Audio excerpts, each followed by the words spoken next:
बिस्मिल्लाहिर्रहमानिर्रहीम। अस्सलाम वालेकुम स्टूडेंट्स। आज हम CS 621 final term subjective preparation करेंगे, जिसके अंदर मोस्ट इंपॉर्टेंट शॉर्ट और लॉन्ग को कवर किया जाएगा। ठीक है, तो स्टार्ट करते हैं। Question number 1, what are the main phases of map reduce.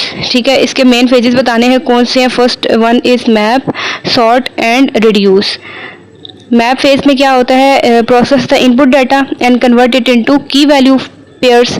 Sort में ग्रुप्स और सॉर्ट किया जाता है इंटरमीडिएट की वैल्यूज़ को, ठीक है, अकॉर्डिंग टू देयर कीज। और रिड्यूस में क्या किया जाता है, कंबाइन और प्रोसेस किया जाता है सॉर्टेड डाटा को, ताकि क्या किया जा सके, फाइनल आउटपुट प्रोड्यूस हो सके। नेक्स्ट क्वेश्चन है, मैप रिड्यूस की एग्जांपल्स बतानी है। The canonical MapReduce example is word count. ठीक है, और ये एग्जांपल भी हो सकती है। Next question is what are the decomposition techniques. Decomposition techniques कौन सी हैं। First one is recursive decomposition, second data exploratory and speculative decomposition. ये शॉर्ट के लिए बहुत इंपॉर्टेंट क्वेश्चन है, और इन केस अगर ये लॉन्ग में आ जाए तो आपने इनकी अलग अलग डेफिनेशंस भी याद रखनी है। ठीक है, शॉर्ट में अलग से भी आ सकता है कि रिकर्सिव डिकम्पोजिशन किसे कहते हैं। रिकर्सिव डिकम्पोजिशन क्या करता है, ये डिवाइड करता है लार्ज प्रॉब्लम को स्मॉलर सब प्रॉब्लम्स में, ठीक है, recursively until they become simple enough to solve independently. इस टेक्निक में बड़ा प्रॉब्लम रिपीटेडली छोटे छोटे सब प्रॉब्लम्स में डिवाइड किया जाता है जब तक वो आसानी से सॉल्व ना हो जाए। ठीक है, नेक्स्ट क्वेश्चन, इसी का नेक्स्ट पॉइंट है डाटा डिकम्पोजिशन। डाटा डिकम्पोजिशन में क्या होता है, डाटा को डिवाइड किया जाता है मल्टीपल पार्ट्स में, और हर प्रोसेसर क्या करता है, वर्क करता है on its own portion of data simultaneously. ठीक है, इस टेक्निक में डाटा को मुख्तलिफ हिस्सों में डिवाइड किया जाता है और हर प्रोसेसर अपने असाइन डाटा पर एक साथ काम करता है। अच्छा, अब ये ना, जिस समय आपको डेफिनेशन बता रही हूँ ना, तो ये आपका ऑपोजिट भी आ सकता है। आपको ये दे सकते हैं MCQs में। ठीक है, डेफिनेशन पूरी लिख देंगे और कहेंगे कि बताएं ये कौन सी डिकम्पोजिशन है। तो इस वीडियो, अगर आप वीडियो को ध्यान से वॉच करेंगे ना, तो आपका ऑब्जेक्टिव पार्ट भी यहाँ से क्लियर हो जाएगा। ये आपके वाइस वर्सा क्वेश्चन पूछे जा सकते हैं, या पूछेंगे एक्सप्लोरेटेड डिकम्पोजिशन के डेफिनेशन बताएं पेपर में, या फिर आपको डेफिनेशन दे देंगे, ठीक है, सबकी टेबल की फॉर्म में बना देंगे और कहेंगे कि बताएं इसके अंदर एक्सप्लोरेटरी डिकम्पोजिशन कौन सी है, स्पेक्यूलेटिव, इन चारों के नाम आपने फिर लिखने होंगे। तो ये हर तरीके से क्वेश्चन किया जा सकता है, आपने अच्छी सी डेफिनेशंस को प्रिपेयर करना है। ठीक है, एक्सप्लोरेटरी डिकम्पोजिशन ये टेक्निक है, ये उस वक्त होती है जब सॉल्यूशंस पहले से मालूम ना हो। हर प्रोसेसर सर्च स्पेस के अलग हिस्सों को एक्सप्लोर करता है ताकि सॉल्यूशन मिल सके। स्पेक्यूलेटिव डिकम्पोजिशन में क्या होता है, ये परफॉर्म करता है मल्टीपल पॉसिबल कंप्यूटेशंस पैरेलल तरीके से before knowing which one will actually be needed. ठीक है, उस टाइम ये भी नहीं पता होता कि किसकी पहले ज़रूरत है। ठीक है, ये टेक्निक क्या करती है कि ये वेटिंग टाइम को रिड्यूस करने में मदद देती है और परफॉर्मेंस को इम्प्रूव करती है। नेक्स्ट हमारे पास क्वेश्चन है, what are the static topology connection networks. Static topology connection networks कौन से होते हैं, हमारे पास ये 5 हैं। Ring network, mesh network, torus, tree and hypercube. वैसे शॉर्ट में आएगा तो आपने जस्ट यहाँ तक ही लिखना है। ठीक है, आगे आपने डिस्क्राइब नहीं करना। ये मैंने अलग से इन सबकी डेफिनेशन दे दी है कि अगर पेपर में अलग अलग आ जाए तो आपको पता हो। रिंग नेटवर्क क्या होता है, इसमें हर नोड जो है दूसरी नोड के साथ अपने जो नेबरिंग नोड है उसके साथ कनेक्ट होती है। ठीक है, इनका एक क्लोज लूप बना हुआ होता है। ये लाइक ऐसे सर्कल की फॉर्म में होगी। लाइक यहाँ पे एक कंप्यूटर है, एक यहाँ पे है, यहाँ पे है, तो every node is connected to every other node in a chain. ठीक है, लाइक इस तरीके से ये कनेक्ट होती है। और data travel around the ring until it reach its destination. Mesh network में क्या होता है कि नोड्स जो हैं वो कनेक्ट होते हैं मल्टीपल नेबरिंग नोड्स के साथ, और ये क्या प्रोवाइड करता है, मल्टीपल कम्युनिकेशन पास, और इम्प्रूव क्या करती है, रिलायबिलिटी और फॉल्ट टॉलरेंस।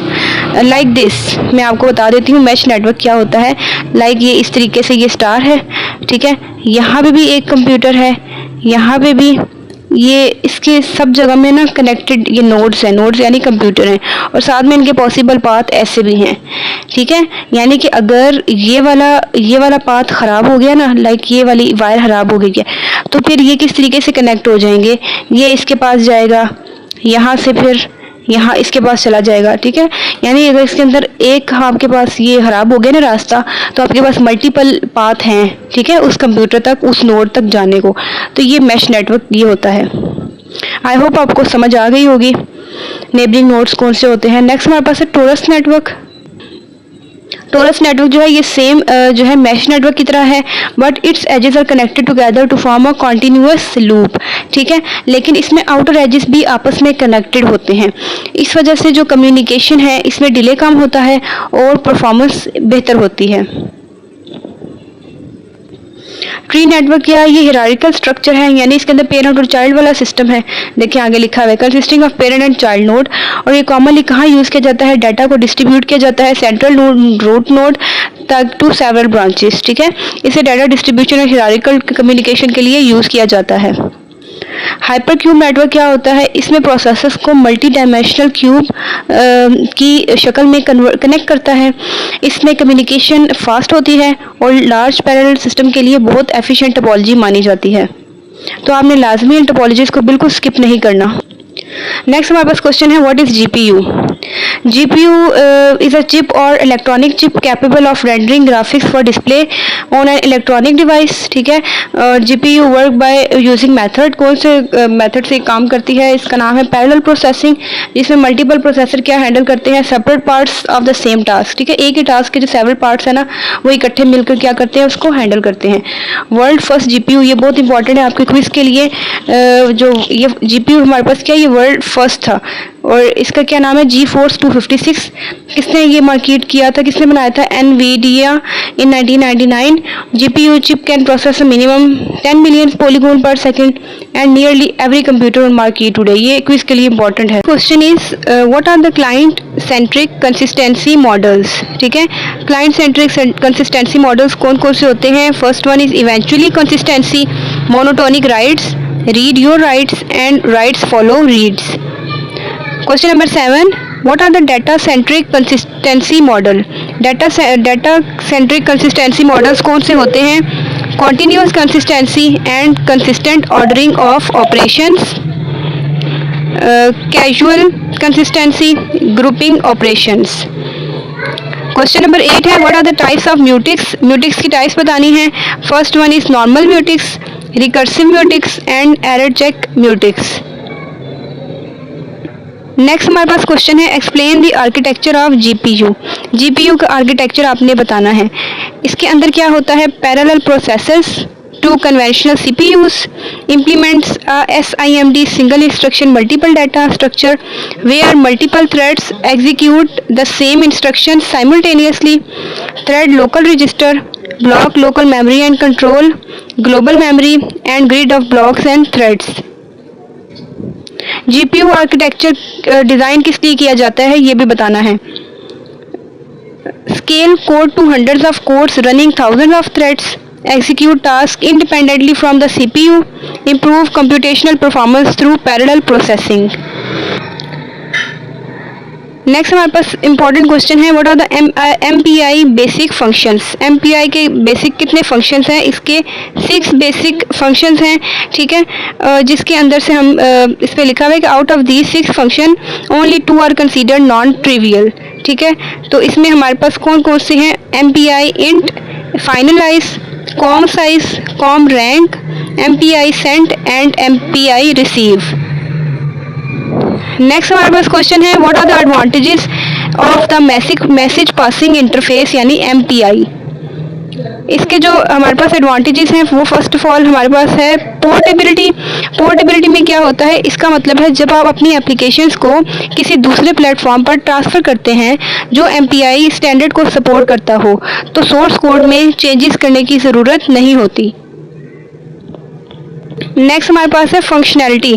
फंक्शनैलिटी में क्या होता है? इसका मतलब है कि MPI 1 में 115 से ज़्यादा रूटीन्स मौजूद हैं जो पैरेलल एप्लीकेशंस बनाने के लिए मुख्तलिफ कम्युनिकेशन फंक्शंस प्रोवाइड करती हैं। स्केलेबिलिटी में क्या होता है? स्केलेबिलिटी का मतलब है कि MPI को इस तरह डिज़ाइन किया गया है कि ये बहुत ज़्यादा प्रोसेसर्स के साथ भी एफिशिएंटली काम कर सके। इसी वजह से हाई परफॉर्मेंस कंप्यूटिंग के लिए बहुत मुनासिब है, ठीक है। नेक्स्ट हमारे पास का पॉइंट है अवेलेबिलिटी। अवेलेबिलिटी का मतलब है कि MPI के मुख्तलिफ इम्प्लीमेंटेशन अवेलेबल हैं जिनमें वेंडर स्पेसिफिक और पब्लिक डोमेन वेरिएंट्स दोनों शामिल हैं। तो स्टूडेंट्स, आप अगर ये शॉर्ट में क्वेश्चन आए ना, आप जस्ट नेम भी लिख सकते हैं, ठीक है। एडवांटेजेस कौन कौन से हैं, पोर्टेबिलिटी, अवेलेबिलिटी, ये सब चीज़ें। और अगर लॉन्ग में आएगा ना तो आपने साथ डेफिनेशंस भी देनी है, ठीक है। नेक्स्ट हमारे पास है question number 12, what are parallel IO threads. Parallel IO threads क्या होते हैं? Collection of system software and libraries have grown to address IO issues, ठीक है। इसके अंदर क्या होता है? कलेक्शन होता है सिस्टम सॉफ्टवेयर और लाइब्रेरीज का।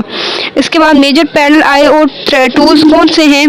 Parallel file systems, MPI, input output, high level libraries. Relationship between these tools are not always clear and choosing the most suitable tool for particular application can sometimes be difficult. Next हमारे पास question है, explain the replication and scaling technique. Replication and caching for performance are widely applied as scaling techniques, ठीक है। ये कहाँ पे use किया जाता है? ये स्केलिंग टेक्निक्स में। Replicating the data and moving it closer to where it is needed helps solve the scalability problems, ठीक है। When systems scale, the first problems to appear are usually related to performance because larger system often becomes slower, ठीक है। जब system का size बढ़ता है तो सबसे पहले मसला परफॉर्मेंस का होता है क्योंकि बड़े सिस्टम अक्सर स्लो होते हैं। Another important challenge is how to efficiently synchronize all the replicas that are created to improve scalability। दूसरा important मसला ये होता है कि तमाम replicas को efficiently synchronize कैसे किया जाए। Replication improves system availability, reliability and performance by keeping multiple copies of data at different locations, ठीक है। ये इन सब चीज़ों को improve करती है क्योंकि डाटा की मल्टीपल कॉपीज मुख्तलिफ लोकेशंस पर मौजूद होती हैं। नेक्स्ट हमारे पास क्वेश्चन है, what are the message passing programming models. कौन कौन से हैं message passing? Synchronous, asynchronous, blocking, non blocking, buffered, unbuffered. ये मोस्ट इंपॉर्टेंट क्वेश्चन है शॉर्ट के अकॉर्डिंग और MCQs के according. Question number 15, what are the types of processor to resource binding. ये भी बहुत इंपॉर्टेंट क्वेश्चन है। ये जब मैंने दिए थे पेपर्स तो मेरे टाइम पे भी ये क्वेश्चन आया हुआ था। प्रोसेसर टू रिसोर्स बाइंडिंग कौन सी है? Binding by identifier, binding by value and binding by type. Binding by identifier में क्या होता है? इसमें रिसोर्स को यूनिक आइडेंटिफायर के जरिए आइडेंटिफाई किया जाता है, ठीक है। URL या IP address like port number. Binding by value में रिसोर्स को उसकी एक्चुअल वैल्यू के ज़रिए आइडेंटिफाई किया जाता है, जैसे standard libraries.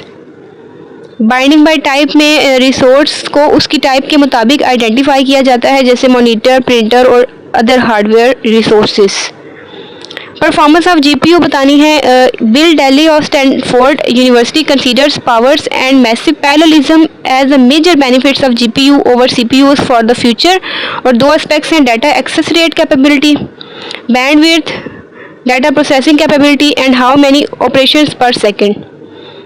How big is the MPI library? Huge यानी कि 125 फंक्शंस एंड बेसिक में 6 फंक्शंस। आपने कोई भी क्वेश्चन स्किप नहीं करना, ठीक है। नेक्स्ट हमारे पास क्वेश्चन है, where to get MPI library. Standard message passing library include best of several previous libraries like MPIC यानी विंडोज और Unix and open MPI Unisys. Next हमारे पास है, what is buffered message passing.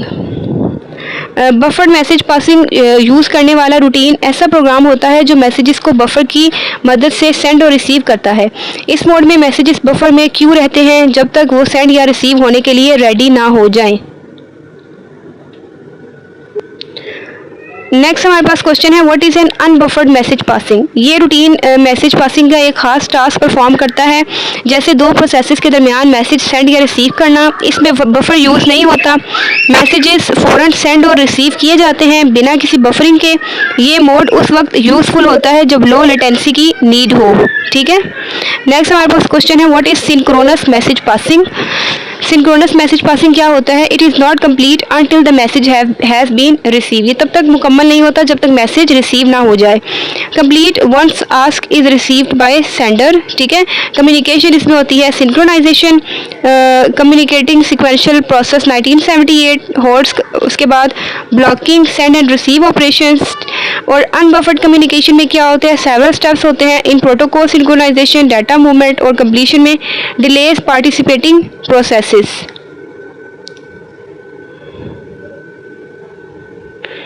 ठीक है। नेक्स्ट हमारे पास क्वेश्चन है what is asynchronous communication. Asynchronous communication complete before the message is receive. Message के रिसीव होने से पहले ही एसिंक्रोनस कम्युनिकेशन कंप्लीट हो जाती है। इसके 3 मोड्स हैं, standard send, buffered send and ready send. Standard send में क्या होता है, complete once the message has been sent which may or may not imply that message is arrive at its destination. ठीक है। और बफर में क्या होता है, complete immediately if receiver not ready, MPI buffers the message locally. Ready send में immediately complete होगी if receiver is ready for the message it will get it, otherwise message is dropped silently. So यहाँ तक हमारे question complete होते हैं। ठीक है students, आपने लाजमी चैनल को सब्सक्राइब करना है, वीडियो को शेयर करें अपने फ्रेंड्स के साथ, फेलोज़ के साथ, और कमेंट सेक्शन में लाजमी आपने वैल्यूएबल फीडबैक देना है कि आपके इस वीडियो में से कितने % आपका पेपर आया है। ठीक है।